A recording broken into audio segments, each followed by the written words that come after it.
ठीक है। एरे के बारे में फिर दोबारा से थोड़ा सा बता देती हूँ। एरे क्या है? Array basically consecutive group of memory location है with same name and data type. Same name और डाटा टाइप, और उसके अंदर जो इंडिविजुअल जो उसकी मेमोरी लोकेशंस होती हैं, उसकी जो अंदर जो डाटा होता है या मेमोरी लोकेशन, एक एक करके मेमोरी लोकेशन होती है, उसको एलिमेंट बोलते हैं। और उसके एरे की हाइट जो है, लेंथ जो है, वो कितनी क्या बोली जाती है? साइज बोली जाती है। वो हमेशा फिक्स होती है, कभी भी रन टाइम में वो चेंज नहीं होती। और पोजीशन, हर एलिमेंट की एक खास स्पेसिफिक पोजीशन होती है जिसको इंडेक्स या उसका सबस्क्रिप्ट कहते हैं। ठीक है। और इसका जो इंडेक्स की वैल्यू है वो 0 से स्टार्ट होके n-1 तक जाएगी। ठीक है। उसकी जो खास, यानी वैसे 0 से स्टार्ट करेंगे, लेकिन एरे को कहीं से भी स्टार्ट कर सकते हैं जावा के अंदर। ठीक है। जो मिनिमम पोजीशन होगी, इंडेक्स होगा, जो स्टार्टिंग इंडेक्स होगा उसको लोअर बाउंड कहेंगे, जो एंडिंग इंडेक्स होगा उसको अपर बाउंड कहेंगे। ठीक है। और जिसके जैसे कि मैंने इसी एग्जांपल में बताया, इसमें लोअर बाउंड जो है वो 1 है और अपर बाउंड क्या है? 5 है। ठीक है। और 54 एक एलिमेंट है, 32 दूसरा एलिमेंट, 58 तीसरा एलिमेंट, 38 फोर्थ, यानी कि टोटल कितने का एरे है? ये 5 का एरे है। और 5, इसके अंदर एलिमेंट्स भी 5 हैं। तो पहली पोजीशन पे 54 है, दूसरी पोजीशन पे या दूसरे इंडेक्स पे। तो ये मेमोरी जो है जहां पे भी यूज होंगी, ये पूरे का पूरा ब्लॉक जो है वो इस्तेमाल होगा। इसका पहला इंडेक्स जो है वो उसका नाम है। अगर मैं खाली नाम प्रिंट करवाती हूँ इस इंडेक्स का फॉर एग्जाम्पल, इस एरे का फॉर एग्जाम्पल नाम है एरे 1, तो एरे 1 में वो फर्स्ट इंडेक्स पे जो वैल्यू होगी उसको प्रिंट करेगा। उसके नाम के साथ एक ऐड कर दूंगी, एरे 1 + 1 करूंगी तो 32 करेगा। इसी तरह +2 करूंगी तो 33, +3 करूंगी तो 34, 38, और +4 करूंगी तो 65 जो है वो इस तरीके से प्रिंट करके शो कर देगा। तो इसको मजीद डिटेल में देखते हैं। सिमिलर टाइप का डाटा होगा, दो तरह के एरे होते हैं। ठीक है। दो तरह के एरे होते हैं। इसको एडमिट कर देती हूँ। हाँ, तकरीबन 17-18 लोग जो हैं वो ज्वाइन कर चुके हैं। तो अच्छा, दो तरह के एरे हैं। वन डायमेंशनल एरे जैसे ये मैंने बनाया हुआ है। ठीक है। टू डायमेंशनल एरे में पूरे का पूरा टेबल होगा। इसको काउंट ना करो, इसको समझो ये टेबल नहीं है, बल्कि ये क्या है? ये खाली इंडेक्स है। इसको मैं टेक्स्ट में कन्वर्ट कर देती हूँ। मैम वीडियो नहीं शो हो रही। वीडियो नहीं शो हो रही? नहीं, मुझे हमें नजर नहीं आ रहा। मैम वीडियो देखो तभी शो नहीं लगता है मैंने शेयर ही नहीं किया, आप लोगों ने मुझे याद भी नहीं कराया। अब शेयर हो रही है, ये देखो। ठीक है। जी ये अब है इंडेक्स। पहली रो को समझो वो रो है ही नहीं, बल्कि वो क्या है? वो इंडेक्स है। ठीक है। और दूसरी रो जो है ये वन डायमेंशनल एरे है। ये पूरी रो जो है ये क्या है? One dimensional array. वो रो के फॉर्म में भी हो सकते हैं, कॉलम की फॉर्म में भी। मेमोरी इस तरीके से यहाँ एलोकेट होती है, हॉरिजेंटली या वर्टिकली। ठीक है। तो इसको ये वन डायमेंशनल एरे है। अगर इस पूरे को कंसीडर करें टेबल, इस पूरे को एरे कंसीडर करें, यानी इसको अलग इंडेक्स ना कंसीडर करें, बल्कि ये भी डाटा या एलिमेंट ही कंसीडर करें, तो ये बोला जाएगा टू डायमेंशनल एरे। ठीक है। कौन सा डायमेंशनल एरे है? टू डायमेंशनल एरे है। टू डायमेंशनल एरे में दो डायमेंशन होती हैं, रोज फॉर्म में और कॉलम फॉर्म में, यानी टेबुलर फॉर्म में डाटे को स्टोर किया जाएगा। तो ये होता है एरे की टाइप्स। दो तरह के एरेज हैं, वन डायमेंशनल और टू डायमेंशनल। ठीक है।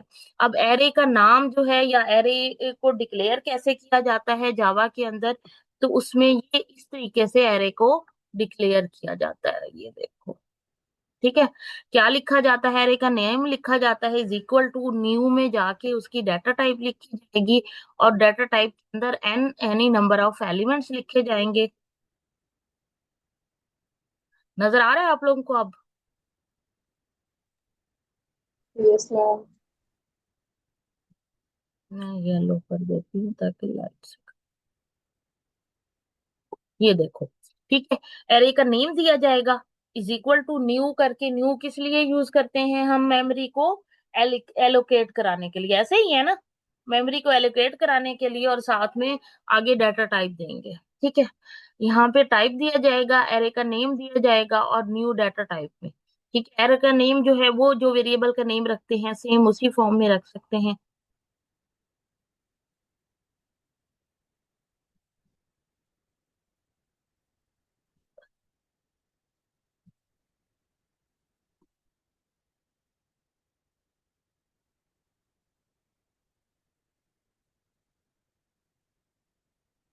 अच्छा,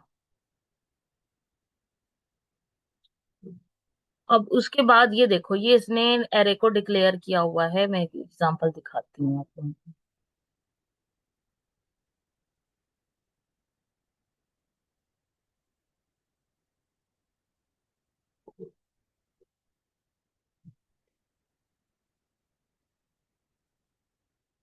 हाँ, हाँ जी, हमने इंटीजर टाइप का एक एरे डिक्लेयर कराना है। ठीक है, और उसका नाम रखना है टेम्प। न्यू में जाके, इंटीजर में जाके, ये न्यू के साथ जो आप यूज करते हो बेसिकली क्या होता है पता है? कौन बताएगा?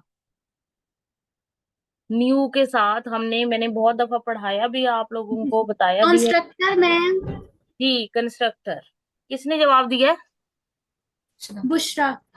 अच्छा, हाँ, कंस्ट्रक्टर होता है। ठीक है, तो इंटीजर टाइप का एक हमारे पास क्लास है, उसी का एक कंस्ट्रक्टर कॉल किया गया। ठीक है, उस कंस्ट्रक्टर का नाम भी इंटीजर ही होगा। उसके उसके अंदर हमने वैल्यू 5 दे दी, तो मुराद ये कि 5 मेमोरी लोकेशन जो है वो क्रिएट हो जाएंगी। ठीक है, आज स्कैनर क्लास को भी थोड़ा सा देख लेते हैं। ठीक है, स्कैनर क्लास क्या होती है? जैसे आप cout use, cin use करते थे, स्कैनर क्लास से वही काम करती है। ठीक है, क्या करती है? जैसे आप यूज करते थे सी इन, सी इन में इनपुट देने के लिए कीबोर्ड के जरिए यानी वेरिएबल को वैल्यू असाइन नहीं करनी, बल्कि आपने क्या करना है, इनपुट देनी है कीबोर्ड के जरिए। जब प्रोग्राम रन हो रहा होगा तो स्कैनर क्लास बिल्कुल वही काम करती है जो सी इन करता है। ठीक है, लेकिन इसको थोड़ा सा इस्तेमाल करने का तरीका क्या है कि आप इसका पहले पैकेज करोगे, इंपोर्ट कराओगे जावा डॉट यूटिल के अंदर एक स्कैनर पैकेज, उसमें हेडर फाइल होती हैं। इसमें हेडर फाइल नहीं होती, उसमें हेडर फाइल भी कंपलसरी नहीं होती बहरहाल। लेकिन पैकेज जो है वो स्कैनर क्लास का जो है, आपने एक स्कैनर के नाम के एक पैकेज होगा, उसको इधर इंपोर्ट करा दोगे। और फिर उसको यूज करने का तरीका सेम वही है। स्कैनर का क्लास का नाम तो डालोगे, उसका एक वेरिएबल क्रिएट करोगे, नया कंस्ट्रक्टर कॉल करोगे, और उसके अंदर सिस्टम डॉट इन को दे दोगे। यानी आपने कुछ इनपुट कराना है तो सिस्टम में इन इन टाइप की जो लाइब्रेरी फंक्शन होगा या वेरिएबल होगा इन टाइप का, ग्लोबल वेरिएबल, वो इसको पास कर दिया जाएगा। ठीक है, फिर एक मैसेज दोगे। मैसेज देने के लिए आप सी आउट का यूज करते थे, इसमें system dot out dot print या प्रिंट एलएन दोनों यूज कर सकते हो। ठीक है, इसमें प्रिंट की भी ऑप्शन होती है, प्रिंट एलएन की भी होती है। ठीक है, वो दोगे यानी उसको मैसेज पे चला जाएगा ताकि उसको पता हो कि उसने एंट्री क्या करनी है।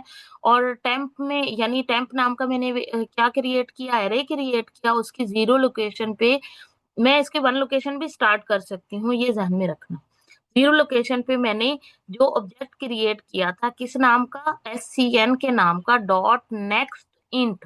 नेक्स्ट इसका मेथड है, और इंट जो डाटा टाइप होगी उसी डाटा टाइप का वैल्यू जो है वो असाइन कराओगे। ठीक है, तो इंटीजर टाइप का है ये एरे, तो वैल्यू भी इंटीजर टाइप की होगी, तो वो नेक्स्ट इंट करोगे। अगर स्ट्रिंग करना है, नेक्स्ट स्ट्रिंग करोगे। ठीक है, तो ये इसी तरह जितने भी इसके अंदर मेमोरी लोकेशन है उन सब में वैल्यू इस तरीके से असाइन करवा दी। जैसे ही रन होगा प्रोग्राम, यूजर क्या करेगा, इसको वैल्यू जब एंटर करेगा तो वो इसको उसको ये मैसेज सारे शो हो रहे होंगे, वो इसको एंटर कर देगा। आखिर में आपने उसको प्रिंट कराना हो, सिंपल वही तरीका है, प्रिंट करा सकते हो। ठीक है, तो मैं का एक प्रोग्राम करके आपको दिखा देती हूँ। टाइम आउट तो नहीं होने वाला? 1 मिनट में करके दिखा देती हूँ, अगर टाइम आउट हो जाएगा मैं नई मीटिंग क्रिएट कर दूंगी। ठीक है, सिंपल आपने क्या करना है, एरे का प्रोग्राम मैं कोशिश करती हूँ गूगल से ही ढूंढ लूँ, मुझे टाइप ना करना पड़े।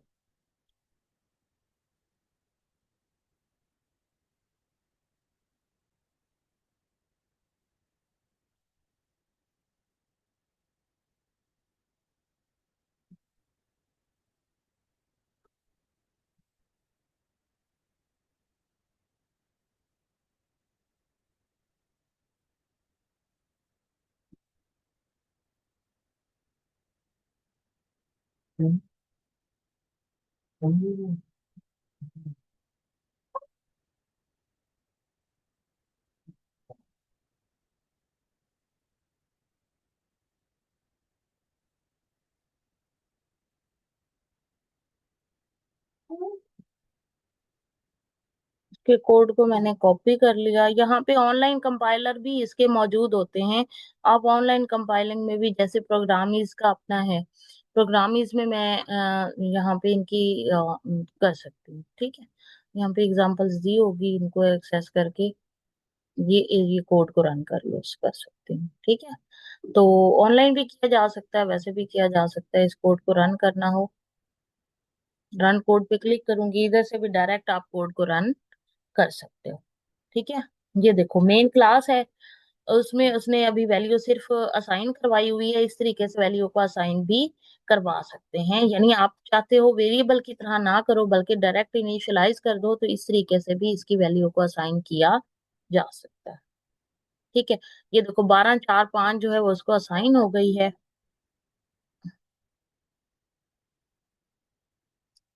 इस कोड को मैं रन करती हूँ।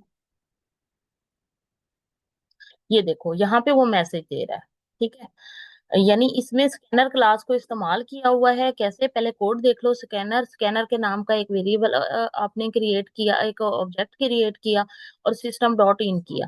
पहले उसको मैसेज दिया कि साइज ऑफ द एरे जो है, यानी इस तरीके से वो एरे का साइज भी आप उसको कर सकते हो। पहले वो साइज एंटर करेगा, फिर आप एरे इनिशियलाइज कराओगे। यानी इस तरीके से डायनामिक भी बनाया जा सकता है। ये नहीं है कि आप फिक्स साइज दो। तो साइज नाम का एक वेरिएबल लेके उससे साइज एंटर करवा लो। फॉर एग्जांपल मैं 10 का एरे क्रिएट करती हूँ यहाँ पे।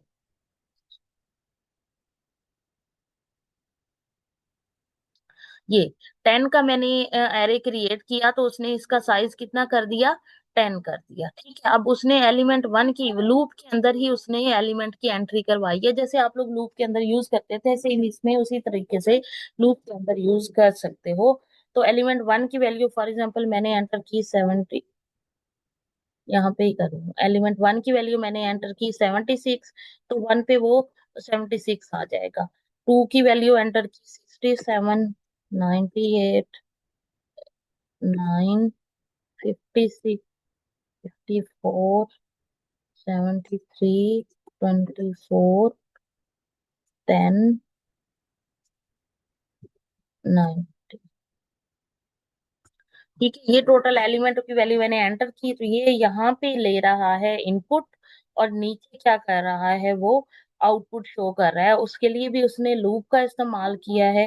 ठीक है, अलहदा से लूप का इस्तेमाल किया है, और सिंपल प्रिंट एलन के जरिए एलिमेंट की वैल्यू जो है वो प्रिंट करवाता जाएगा। तो इस तरीके से आप स्कैनर क्लास का भी आज आपने देख लिया, और ये भी देख लिया कि वन डायमेंशनल एरे को कैसे डिक्लेयर किया जाता है, उसके अंदर कैसे वैल्यू इनपुट कराई जाती है। ठीक है, ये साथ में कुछ एग्जांपल्स दी हुई हैं, कल इंशाल्लाह मैं एग्जांपल कराऊंगी। और इनिशियलाइज करने का तरीका भी इसमें दिया हुआ है। ये सारा थ्योरी जो है आप लोग पढ़ लोगे। ठीक है, वैल्यू इनिशियलाइज कैसे की जाती है वो भी आपने देख लिया। सिंपल। ठीक है, अच्छा। और फर्दर जो है, फिर कल इंशाल्लाह हम टू डिमेंशनल एरे देखेंगे, और फिर ये देखेंगे लिस्ट क्या होती हैं, उनके बारे में पढ़ेंगे। ठीक है, तो ये तो दो दो ये, क्योंकि आप लोगों ने पहले टॉपिक्स पढ़े हुए हैं, फर्दर इसमें से कुछ मसला हो या कुछ पूछना हो, आप लोग मुझसे उसके बारे में पूछ सकते हो। इसमें जो एक बहुत ज्यादा नया टॉपिक है, that is abstract data type, इसके बारे में हम लोग पढ़ेंगे। ठीक है, फर्दर कुछ पूछना हो, कोई क्वेश्चन हो, तो आप लोग मुझसे पूछ लो, और ताकि मैं उसके बाद जो है,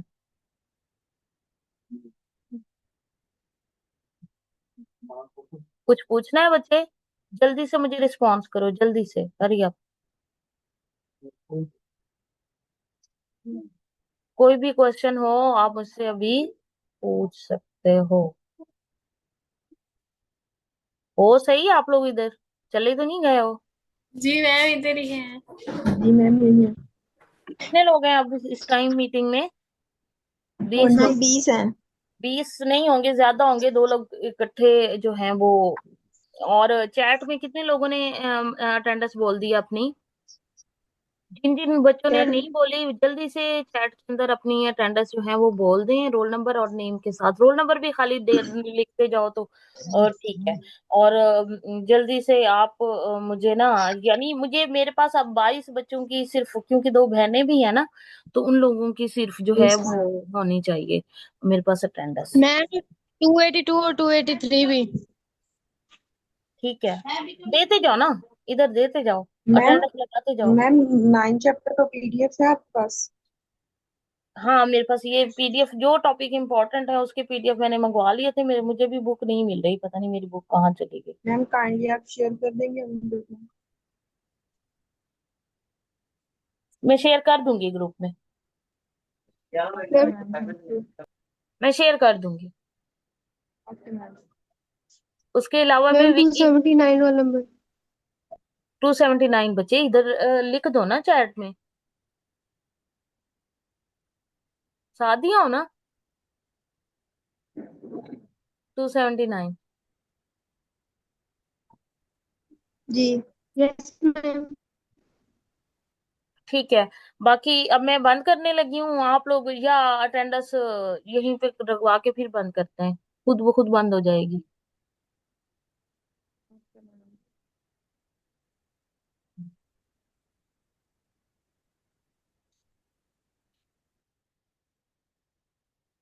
जैनब आप नोट कर रहे हो रोल नंबर? जी मैम। हाँ, ताकि जल्दी से नोट कर लो, फिर ये ना हो मीटिंग एंड हो जाए और फिर उधर तो ज्यादा बच्चे शुरू हो जाते हैं। जी मैम मैंने साथ साथ कर लिया। हाँ अभी 6 6 मिनट हैं वैसे, तो 22 23 लोगों का ही अटेंडेंस होगी, वो मुझे भेज दो, मैं रजिस्टर पे लगा देती हूँ। ठीक है, आप मुझे पर्सनल ओके में मैम। भेजो, मैं रजिस्टर पे लगा देती हूँ। Okay ma'am. ठीक है। ठीक है, चलो मैं बंद कर दूं फर्दर? जी कर दें। ठीक है, ओके भाई, ओके, अल्लाह हाफिज।